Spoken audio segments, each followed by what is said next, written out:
Okay, go ahead, guys. You're kidding me. The road to success is always under construction. You have to enjoy the ride. Okay, so tell them about our products so I can learn from you. Your rep, you should tell. Okay, so he helped make this product. You're familiar with A-cell a little bit, powder? Yep. So basically, he figured out a way to make it have more bioactive components by using multiple tissue sources. So instead of being limited to what's in one tissue source, we combine multiple, and then we grind it down into a powder. Okay. And the benefit of using a powder on your patients is that you're not waiting for a scaffold to break down. You have the powder, the bioactive components are immediately available, and in orthopedic trauma, I mean, where I see the best chance of helping change your practice is creating like a granulation bed over exposed bone or tibia or over hardware where you're really stuck. You can't do too much. A scaffold or sheet's not going to work over that exposed bone. Okay. But anything? Nope, it's pretty good. I mean, Are you drilling me? No, I'm not. No, it's not trying. He's the boss, isn't No, it? yes, that's my, wait, no one knows this, but he's my husband. Oh, okay. So I'm laughing. So we met at A-Cell actually. I did sales and he did So R&D. basically, we're using pluripotency. Yeah, I mean, that again, so I worked on the SIS stuff, the surgical stuff. I've been doing this now for 20 years or whatever. And we, everywhere, like she said, it's one source. So we're stuck with what's in it because if we add things into it, the FDA is like, okay, now you're a combination device. Show me your drug elution profile, blah blah blah blah blah. So, using multiple tissue sources allows us to get, there's things in this component that isn't in that one. or this one has higher amounts of that this one doesn't have. Right. The other thing is that everything else is primarily collagen. They march out there like 90% collagen. And you look at that 10%, and what does that do compared to purified collagen products back in the day? That 10% that's different with the bioactivity and all that makes a huge difference in a lot of these hard to heal cases. So we're actually only 45% collagen. Okay. So, because we have higher amounts of elastin, lamin, and fibronectin, each one of those components, has its own unique mix of, signaling components and binding sites and stuff like that. So, the more variety, and higher quantities of stuff, think would be better. Yeah, but I mean, it's just, basically the approach that we've always had the years working with these tissue scaffolds, tissue-based products, biologics, and stuff like that, is that, recombinant PDGF, for example, way back in the day, it's like, okay, well, the healing cascade, this gets up-regulated, and then 3 days later it gets down-regulated, and this one goes up. Well, you can't, there's no magic bullet where we can just put this in the wound and say, all right, now it's going to heal. So we give it a variety of things and, kind of let the body pick and choose what it needs when it needs. So like diversifying your portfolio. Exactly. It's like, no one stock is going to make you rich unless you're super lucky. Right. Okay, well, you guys aren't in the business of trying to be lucky. You're trying to hedge your bets and heal a patient. Okay, and what it comes basically as a powdered form. Yeah. So I mean, and just and other simple things, And can we put this directly over bone? Absolutely.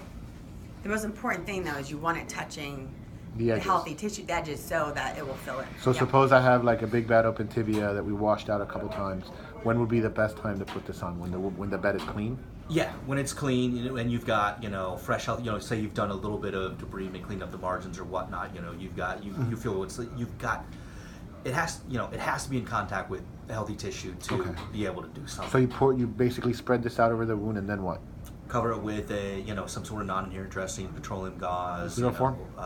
Zero form? Yeah. You can't. Again, and this is historically we've never promoted or recommended zero form just because zero form. Or we can use adapters. Adapt. Because the bismuth and all that, there's anecdotal reports that part of the reason zero form works is because it inhibits, other stuff. Right. So if we're Which trying is to what we don't want. If we're trying to promote cell growth with this, do we want to put something on that it potentially inhibits cell growth? We don't know if it's bacteria specific. How much time do we leave it on? It says because it's in powder form, it should absorb within 1 to 3 days. I mean, I'm thinking 2 days. It depends how how much you're putting in, how much fluid you have in the wound, and all that sort of stuff. But it's going to turn into like a caramelized gel. And you're going to want to leave that there because that's what all the good stuff is. But now it's in, And you leave the caramelized gel for 2 or 3 days. Yeah. No, leave it until that goes away. You never take that out. So basically, you can have wet to dry dressings on the floor and this still on, right? Yeah. I can bring the patient back, pour this on, leave him with an Adaptix with a dry dressing, uncover it in 2 or 3 days, and just basically wet to dries Yep. until it goes away, and I should have a healthy granulation Yep. tissue underneath. Just let me know so I can educate the staff on the floor, because you don't want them Okay. either calling you because they're like, oh, it Yeah, looks yellow, or Did you do an in-service today here? No, It's just for us. just for you guys. Yeah, I are mean, you- and you know, are like, you- with some of the other tissue products, it can have an odor on Uh-huh. in some patients and stuff like that. So, you Okay. know, But you don't want to put it on and then have them Wipe remove it it, off. wipe Remove it it off, all off. Right. or call you freaking out. There's yellow. Look, it's pus. You know, that's honestly what will happen Right. if I don't Right. educate them that that's good. You know, and it will over time. Are you guys approved here at Jackson now? We're approved to let you sample it for free, and we'll give you whatever you need. Okay. They're putting it through the VAC process. Value assisted with Yeah. Jaramillo again. It's one, right? Yeah. Okay. You know, it will replace the other powder, and it will save the hospital money. And They love that. They like that. Yeah. And it can also be used in place of like an amniotic Uh-huh. product, because the components in it will be more similar to an amniotic than like Okay. powder. So Are we you got guys- approval. you- Yvette said, go ahead. Whoever wants to use it can You use guys have been to like trauma surgery, burns, or you know? it. Lieberman was the one we spoke to thus far. But So whoever. probably, let me start at the beginning. The best way to get to quinine, right, would probably be to go to our office in the rehab building, 3rd floor, and talk to Karen Daly. Okay. You know where the rehab building is? Like the one. No, not where Namias is. No, the old one that's about to be destroyed in front of Panera. I know where Panera is. Okay. Right. The building across the street is called the rehab building. Okay. Office 303. Talk to Karen Daly. She's Quinine's assistant. Okay. Okay. And then you already submitted the value added, right? The other, and you talked to Namias or not yet? Not yet. I would love to, because I would love to help burn patients. Right. So the burn surgeons here are Pisano, Namias, and Carl Schulman. yeah. Pisano was on the phone when we were there, so we couldn't. Okay. And the others were out of the office. So. And then at some point, once it gets approved, then you probably have to organize an in-service either here in the trauma center with the nurses in the operating room, and/or somewhere upstairs. But as soon as I have the appropriate patient, I'll be happy to try it. Yeah, well, I'm gonna leave product with Karen. Just, I mean, we're big believers in removing all dead necrotic bone, right? I've never seen, I mean, no matter how good the vet is, I've never seen granulation tissue over dead bone. But if we can put it on and granulate over whatever's still alive and we've left, that would be a good idea. Mm-hmm. Okay. And we certainly get our fair share of big bad wounds that, you know, we'll certainly use it without problem. Yeah. Well, I love helping on the floor. I'm a wound care nurse by trade, so Okay. it's kind That of makes my it perfect. jam. I like to help. Like, I'll give you my No, I already have your card. You do? Yeah. Okay, Yes, so my mine, cell's yes, on mine there. from the other day. Yeah, don't worry My about it. cell's on there. Just Yours. text Are me. you guys a local company?